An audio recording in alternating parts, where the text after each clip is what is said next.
నమస్తే, నేను మీ Madhu. Tamil Nadu star hero దళపతి Vijay last cinema అని చెప్పి జననాయగన్ తెర మీదకి రాబోతున్నట్లు అందరూ కూడా సిద్ధంగా ఉన్నారు.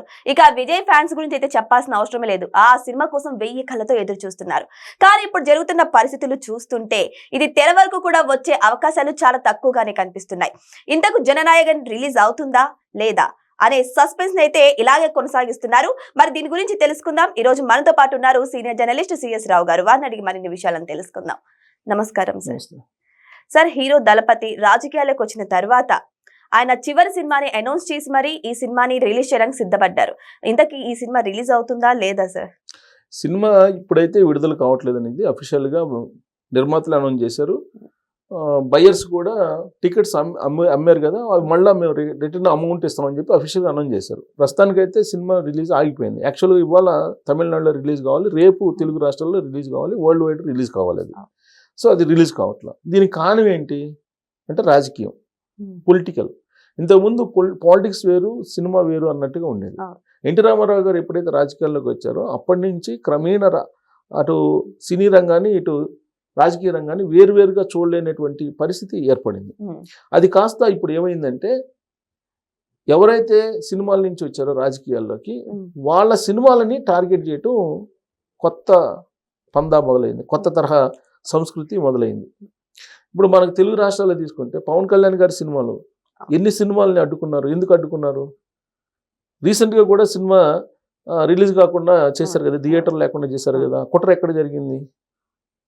అసలు సినిమా రిలీజ్ కాకుండానే సినిమా బాగలేదని చెప్పేసి ట్యాక్స్ పెట్టేసి అటర్ ఫ్లాప్, డిజాస్టర్ అని చెప్పి ప్రచారం చేస్తున్నటువంటి పరిస్థితికి ఇవాళ వచ్చింది. దానికి కారణం ఏంటి? పాలిటిక్స్, పొలిటికల్ యొక్క ప్రభావం, పాలిటిక్స్ యొక్క ప్రభావం ఈ హీరోల మీద ఉంది. అందుకే సినిమా హీరోలు ఎప్పుడు కూడా వాళ్ళు సెన్సిటివ్గా ఉంటారు. యాక్చువల్గా దాని వరకే పరిమితం అయితే ఇబ్బంది ఉండదు. ఉదాహరణకి మనకి మహేష్ బాబు అలాగే నాగార్జున మీద కూడా ఎంతకంత పొలిటికల్ ప్రభావం ఉంటుంది. బట్ మహేష్ బాబు అసలు ఎక్కడ పొలిటికల్గా టచ్ ఉండదు. ప్రభాస్ వీళ్ళకి వాళ్ళ సినిమాలు రిలీజ్, వాళ్ళకు కూడా ఇప్పుడు ప్రభాస్ సినిమాకి కూడా రాజాసాబ్కి ఇప్పుడు నైజాం ఏరియాలో పర్మిషన్ ఇవ్వాల, ఇంతవరకు డిజివో రాల. ఆంధ్రప్రదేశ్లో ఇచ్చారు, ఏది ప్రీమియర్ షోస్ కానీ టికెట్ పెంచుకునేదానికి, కానీ ఇక్కడ రాజాసాబ్కి ఇవ్వాల. అదేంటి సార్? పొలిటికల్లీ ఏదో ఒక రకంగా డైరెక్ట్ గానో ఇండైరెక్ట్ గానో పొలిటికల్కి సంబంధించినటువంటి ఎఫెక్ట్ పడుతుంది సినిమా ఇండస్ట్రీ మీద, అందరి మీద, హీరోల మీద. ఇప్పుడు విజయ్ ఉన్నాడు, తమిళనాడులో టాప్ హీరో. ఆయన ఒక పార్టీ పెట్టారు, టీవీకి అని ఒక పార్టీ పెట్టారు. పార్టీ పెట్టి ఆయన ఏదో రాజకీయాలకు రావాలనుకున్నారు. ఆయన రాజకీయాలు రావాలనుకున్న సందర్భంలో ఒక పెద్ద మీటింగ్ పెట్టి తొక్కిసలాట జరిగింది, అక్కడ చనిపోయారు. అది కేసు బుక్ అయింది, సిబిఐ ఎంక్వైరీ చేస్తుంది, సమన్లు పంపించారు, ఇవన్నీ నడుస్తున్నాయి. ఈలోపు సినిమా రిలీజ్ పెట్టారు, సినిమా రిలీజ్ కాలేదంటే అంత పెద్ద హీరో, టాప్ పాపులర్ హీరోది సినిమా రిలీజ్ చేయలేదని అంటే ఇప్పుడు విజయ్ అభిమానులు ఏమంటున్నారు? డిఎంకేని తప్పుపడుతున్నారు. ఇది అధికారంలో రాష్ట్రంలో డిఎంకే ఉంది, సో కాబట్టి డిఎంకేని తప్పుపడుతున్నారు. సో డిఎంకే కుట్రా లేకపోతే బీజేపీ కుట్రా?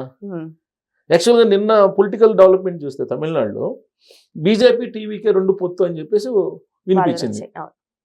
ఆ తర్వాత ఏమైంది? మళ్ళా లేదు పొత్తు లేదు, కాంగ్రెస్ పార్టీతో పొత్తు పెట్టుకుంటున్నారు టీవీకే అని చెప్పి ఇంకొక న్యూస్ వచ్చింది. ఇట్లా ఈ పొత్తులకు సంబంధించి విజయ్ తోటి ఆడుకుంటున్నాయి నేషనల్ పార్టీలు. కాంగ్రెస్ పార్టీ అంటే అధికారంలో లేదు కాబట్టి ఆడుకునేది ఏమి ఉండదు. కాకపోతే వాళ్ళు ఏంటంటే అక్కడ డిఎంకే అలాగే కాంగ్రెస్ పార్టీ 2 సుదీర్ఘకాలంగా అక్కడ పొత్తులో ఉన్నాయి. ఇప్పుడు డిఎంకేని వదిలిపెట్టుకుని టీవీకి తోటి వెళ్తే ఎలా ఉంటుంది అనేది కాంగ్రెస్ పార్టీ యొక్క ఆలోచన. ఆ మేరకు అడుగులు వేస్తున్నారు. అక్కడ ఉన్నటువంటి పిసిసి అధ్యక్షుడు ఆల్రెడీ టీవీకే తోటి మాట్లాడుకున్నారు, పొత్తుకి సంబంధించినటువంటి విషయాలన్నీ జరుగుతున్నాయి. ఇలాంటి పరిస్థితుల్లో అమిత్ షా రంగంలోకి దిగారని చెప్పేసి రాజకీయ వర్గాల్లో చర్చ జరిగింది. అమిత్ షా గారు ఏమన్నారు ఈ మధ్యకాలంలో? తమిళనాడు మాదే ఈసారి అన్నారు. వేరే వాళ్ళు ఎవరన్నా సరే ఈ డైలాగ్ అంటే లైట్గా తీసుకోవచ్చు, ఎందుకంత కాన్ఫిడెన్స్. కానీ అమిత్ షా గారు ఒకసారి ఈ కామెంట్ చేసిన తర్వాత డెఫినెట్గా ఆయన ఏదైతే చేశారో అది జరుగుతుంది, జరిగి తీరుతుంది, జరిగేలాగా చేస్తారు. సేమ్ బీహార్లో అదే చేశారు. బీహార్లో ఏమనుకున్నారు? 1 సైడ్ అసలు ఎలక్షను, అక్కడ ఆర్జేడీ కాంగ్రెస్ కూటమి గెలుస్తుంది, బీజేపీ జేడీయూ ఓడిపోతాయి అని చెప్పేసి అనుకున్నారు. సీన్ కట్ చేస్తే ఏమైంది? సీన్ కట్ చేస్తే అసలు ఘోరంగా ఓడిపోయింది. అమిత్ షా గారు అప్పుడే చెప్పారు నితీష్ మళ్ళీ సీఎం అవుతారని, ఉమ్. మళ్ళీ మేమే అధికారంలోకి వస్తామని చెప్పారు. మొత్తం అక్కడ టేకప్ చేసింది ఎవరు? అమిత్ షా గారు. సేమ్ తమిళనాడులో కూడా మళ్ళీ అమిత్ షా గారే టేకప్ చేశారు. ఇప్పుడు టీవీకే ఎక్కడికి పోవాలి? ఎక్కడికి పోదు. సినిమా రిలీజ్ కావాలంటే ముందు బీజేపీ తోటి పొత్తు పెట్టుకోవాల్సిందే. అంటే ఇది నేను చెప్పడం కాదు, వాషింగ్ పౌడర్ సూత్రం చెప్పారు ఎవరు? కేసీఆర్ గారు ఒక మూమెంట్లో. ఇప్పుడు అవినీతి పరులు ఎవరైనా సరే బీజేపీలోకి వెళ్తే వాళ్ళు క్లీన్ అయిపోతారని చెప్పి వాషింగ్ పౌడర్ నిర్మా సూత్రం చెప్పారు ఆయన. సో అలానే ఇప్పుడు టీవీకే పొత్తు అనేది ఇప్పటి వరకు బీజేపీ తోటి కన్ఫర్మ్ కాల. బీజేపీ తోటి ఉంది అని చెప్పి టాక్స్ వస్తున్నటువంటి సమయంలోనే కాంగ్రెస్ పార్టీ తోటి ఆయన వెళ్ళారు. ఇప్పుడు లోకల్గా ఉండేటువంటి పరిస్థితులను ఎవరైనా బేరీజ్ వేసుకొని చూసుకుంటారు. ఇప్పుడు లోకల్గా ఆయనేమో బేసికల్గా క్రిస్టియన్, ఈ బీజేపీ ఏమో హిందూ వాళ్ళు. సో కాబట్టి ఆయన ఇక్కడికి వచ్చారనుకోండి, అది సక్సెస్ అవుతుందా కాదనే డౌట్. ఆ పొలిటికల్ కెమిస్ట్రీ మిక్స్ కాదు. అదే కాంగ్రెస్ పొత్తు పెట్టుకుంటే కనుక పొలిటికల్ కెమిస్ట్రీ మిక్స్ అయ్యే అవకాశం ఉంది, డిఎంకేకి దెబ్బ తగులుతుంది, యాంటీ గవర్నమెంట్ ఓటింగ్ అంతా పొలవమని వచ్చేస్తారు. పొలిటికల్ ఈక్వేషన్ అది. కానీ బీజేపీకి వచ్చేటప్పటికి బీజేపీ అంటే యాంటీ ఉంటుంది, అక్కడ జనరల్గానే యాంటీ ఉంటుంది. ఇప్పుడు అన్నాడీఎంకే ఉంది, అన్నాడీఎంకేని వదులుకోలేరు. అన్నాడీఎంకే, బీజేపీ, టీవీకే 3 పార్టీలకు సంబంధించినటువంటి పొత్తు ఉండాలి అక్కడ. పైగా ఈయన సీఎం కావాలనుకుంటున్నారు ఎవరు? విజయ్. ఇప్పుడు ఆ పొత్తులో బీజేపీ వాళ్ళు ఫస్ట్ ముఖ్యమంత్రి అభ్యర్థిని అనౌన్స్ చేస్తారా? చెయ్యరు. ఎలక్షన్ తర్వాత చూద్దాం అంటారు. పొత్తులో ఏదైనా అంతే. సో కాబట్టి ఇన్ని ఉన్నాయి. దాంతో అతను అటువైపు కూడా మాట్లాడుకుంటున్నారు. ఈ నేపథ్యంలో ఈ జననాయకన్ సినిమాకి సంబంధించి అడ్డిల్స్ పడ్డాయి అనేది అందరికీ తెలిసినటువంటి నగ్న సత్యం. సరే, ఇది మీరు ఎలా చెప్తున్నారు ఏంటి అని అనొచ్చు.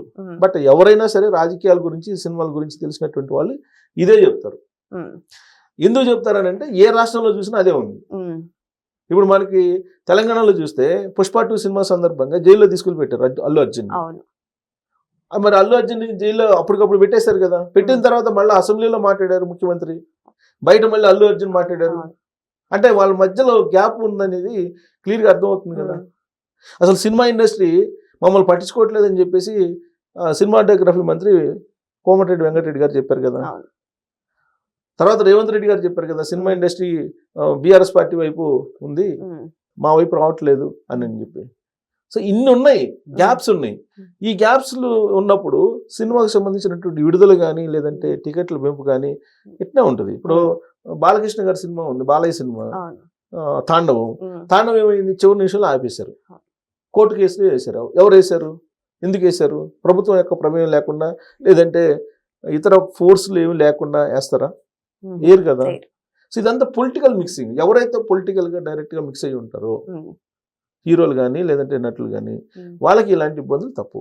ఇప్పుడు విజయ్ కూడా అలాంటి ఇబ్బంది వచ్చింది. పొలిటికల్ సినిమా చూస్తున్నాడు విజయ్. సో ఇదంతా ఎప్పుడు క్లియర్ అవుతుందంటే ఈ సినిమా విడుదల కావాలంటే పొత్తు అనేది కన్ఫర్మ్ కావాలేమో.